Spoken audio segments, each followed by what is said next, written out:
Fantastic students, today we have IPS subject. So our topic is about menghargai usaha orang lain untuk memperkuat kesatuan dan persatuan bangsa. So our activity, the first one, we are going to watch the video and then we are going to read our book page 96 until 97. Then we are going to underline and highlight the important sentences based on the video. And the last one, I am going to ask you some questions about the topic. Dan Miss mau ingatkan, kita tidak ada tugas yang harus dikumpulkan minggu ini ya. So, langsung saja kita masuk ke topik kita. Menghargai usaha orang lain untuk memperkuat kesatuan dan persatuan bangsa. Nah, beberapa minggu yang lalu kita sudah belajar mengenai jenis-jenis usaha ya. Ada jenis usaha berdasarkan bidangnya, juga ada jenis usaha berdasarkan cara pengelolaannya. Nah, ada orang yang membuka usahanya sendiri dengan mendirikan warung, bengkel, salon, atau juga pabrik. Ada juga orang yang bekerja di kantoran ya, seperti pegawai kantor, buruh pabrik, petugas kebersihan, atau asisten rumah tangga. Nah, selain itu ada juga yang bekerja sebagai kuli bangunan, pemulung, dan juga penjaga pantai. Nah, setiap usaha atau pekerjaan yang dimiliki atau dilakukan oleh orang lain ini, kita harus menghargainya. Kita tidak boleh merendahkan orang lain hanya karena pekerjaannya. So, bagaimana sih cara kita dalam menghargai usaha yang dilakukan orang lain? Nah, ini dia cara-caranya ya. The first one, memberi kesempatan dan kepercayaan kepada orang lain untuk melakukan usaha. Lalu juga memberi upah dan gaji yang sesuai dengan kesepakatan jumlah dan waktu pembayaran. Nah, ini nanti jika kamu sudah besar nanti, misalnya kamu sudah memiliki usaha sendiri, kamu punya pegawai. Nah, kalau kamu berjanji kesepakatan awalnya kamu memberikan gaji 3 juta, maka kamu harus memberikan gaji sesuai kesepakatan tersebut. Dan jangan telat membayarnya ya. Itulah cara kamu menghargai usaha yang dilakukan orang lain.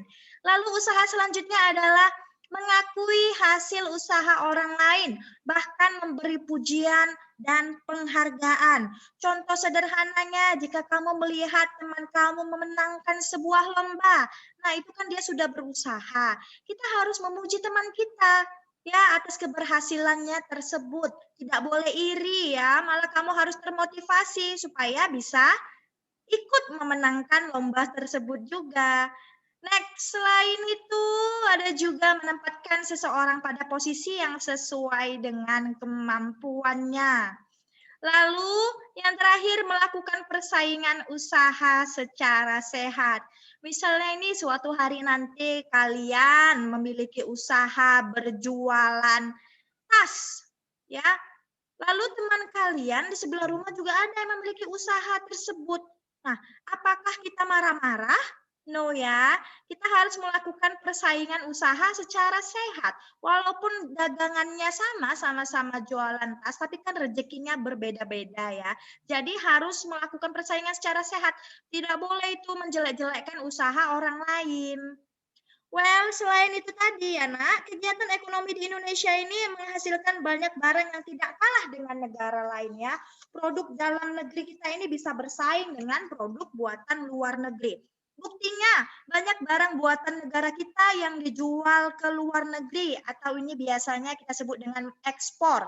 Nah, barang ekspor negara kita biasanya adalah kakao, kopi, pakaian, tas, sepatu, dan hasil kerajinan tangan. Karena banyaknya barang yang diekspor ke luar negeri menunjukkan bahwa orang-orang di luar negeri menyukai barang produksi milik negara kita. Oleh karena itu, kita pun juga harus mencintai barang buatan dalam negeri. Nah, bagaimana cara kita mencintai barang buatan dalam negeri? So, ini dia cara-caranya. Yang pertama, memakai barang buatan dalam negeri dalam kehidupan sehari-hari, seperti sepatu, tas, dan pakaian. Lalu, mengakui dengan bangga saat memakai barang buatan dalam negeri. Jadi kalau misalnya kamu memakai sepatu yang buatan dalam negeri, kamu tuh harus bangga, jangan malu ya. Misalnya punya teman kamu itu buatan dari luar negeri sana, kamu memakai hanya buatan dalam negeri. Jangan malu, ya kamu harus bangga mengakuinya.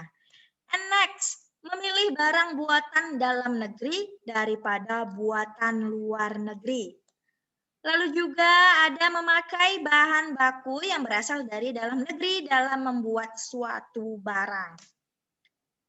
Lalu selanjutnya memperkenalkan barang buatan dalam negeri ke teman dari negara lain yang berkunjung ke Indonesia.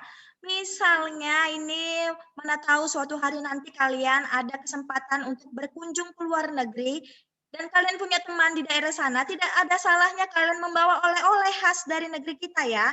Sederhananya membawa makanan ya, dengan memperkenalkan makanan dari negeri kita, kita itu sudah memperkenalkan barang dalam buatan negeri kita ke orang lain. Lalu juga yang terakhir adalah mempromosikan barang buatan dalam negeri melalui pameran luar negeri.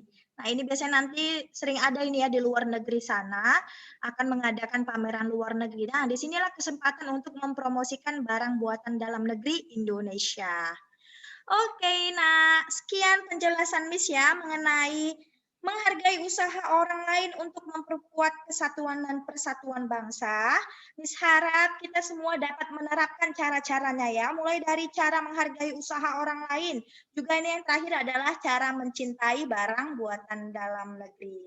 Oke, sekian penjelasan dari Miss. Thank you.